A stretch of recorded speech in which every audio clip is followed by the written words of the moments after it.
Righty, on this episode of My Good, Bad, and Ugly in Trucking, we're in Clanton, Alabama, and I had a blowout on the trailer and it has thrown everything off. But of course, in transportation, in trucking, you know, you can't dictate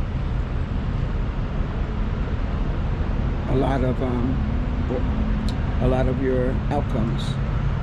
We can influence them, but we don't dictate them. So this blowout happened about approximately 3.5 miles from here. So I limped it on in here, and as you see, it's pretty ugly. And this blowout happened, and it hit this here. I had these steel belts in here, the wiring, the steel wiring was all in here. So it hit this and pulled this out and pulled my wiring, which gave me a short. So I kind of got it working, but this one here is not working. So I'm only 2 hours away from my delivery, so we're gonna go and finish this load off.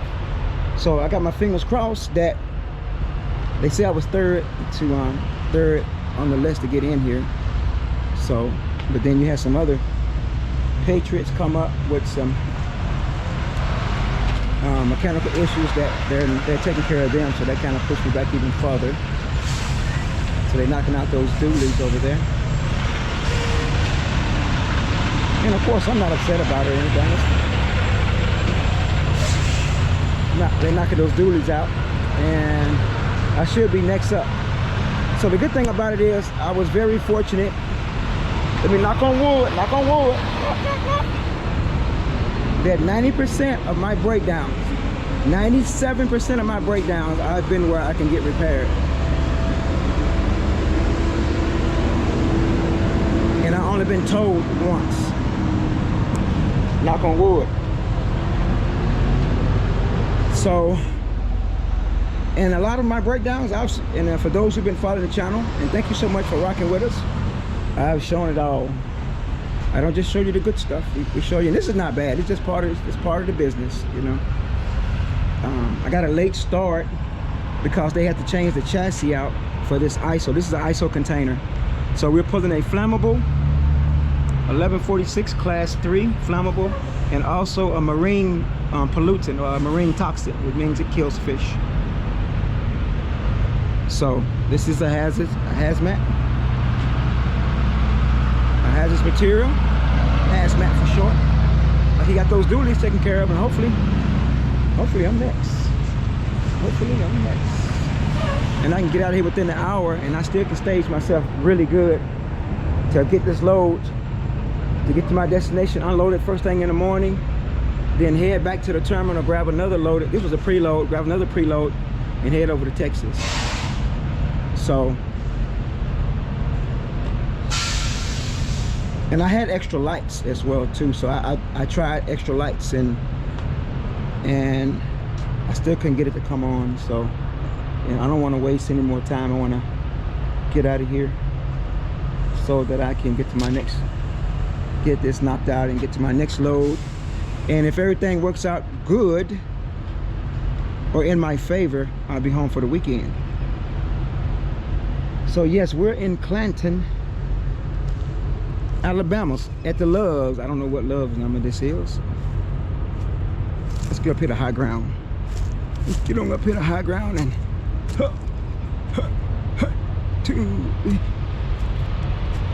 I don't know what's on the other side of that fence. I'm gonna let y'all take a look and see. Tell me what y'all see.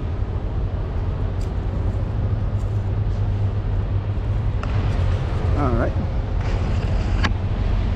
So yes, so here we are. So hopefully we can get this knocked out and be on our way. Hopefully they got the tire. I think they do. I'll go back inside and check again. I try to stay out of their way, out of their face, because like anything else, like any other job, it can be frustrating. It can be frustrating for the workers, the technicians, with different jobs or different things on, whatever. So I make sure I stay out of their way. But every now and then, just show my face as a presence, as a reminder, hey, I'm waiting. So that's about it. So I've got about a few minutes on this let's talk about this ISO for a minute. So this is an ISO container. I only pull maybe 12 of these a year, so I don't pull a lot of these. Whoa, almost bust my butt. Woo. So this particular this one here, these usually come from overseas, and this one came from overseas. This one came from Japan, and I'm going over to General Electrics where they do refrigerators, and I don't know what they do exactly. They told me before, but I don't know if they make some type of installation with it or whatever. But anyway, but this is the external valve. This is the internal. This is the internal valve there. This is the external. And then I have to go up top and I have to vent it. And I'll show you that tomorrow on a YouTube short. I did another one before. And the thing about these, with these, this is a chassis. So this chassis, you see them haul around. You see a lot of chassis work when they haul around containers, a lot of ports, and they use a lot of chassis at the what they call when they're doing oil, the oil fields. I've seen a lot of chassis, and I can't think of any other applications that chassis are used. But I'm sure there's other applications where chassis are used. And this ISO container fits on this chassis, and you have to lock it down with this here. See, that's unlocked, and that's locked. So anytime I stop, I want to make sure that I always check these and make sure nobody has unlocked them. And like and everything else, checking everything, and also my kingpin. I'll make sure my kingpin release hasn't been tampered with every time I stop. And then I always check all of them to make sure it's in a locked position.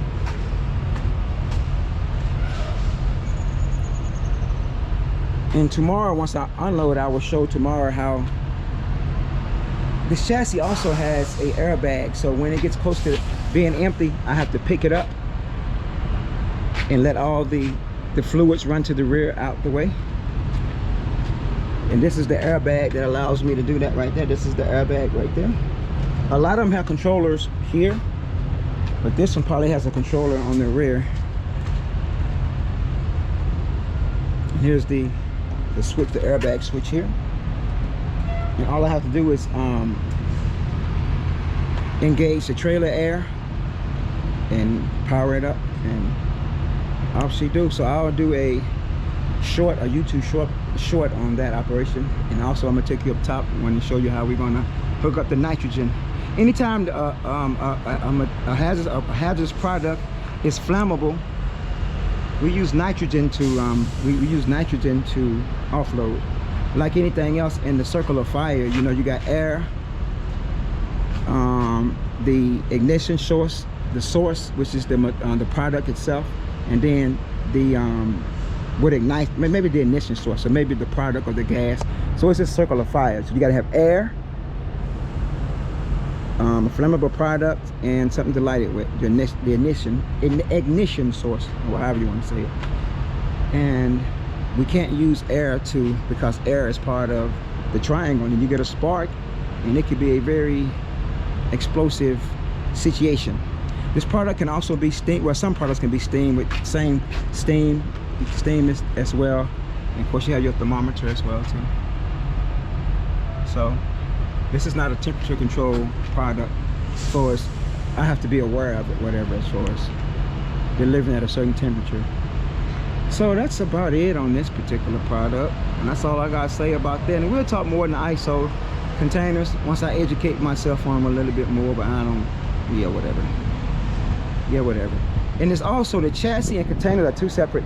The ISOs are two separate numbers.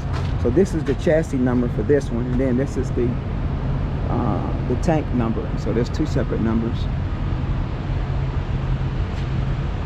I think that's about it. So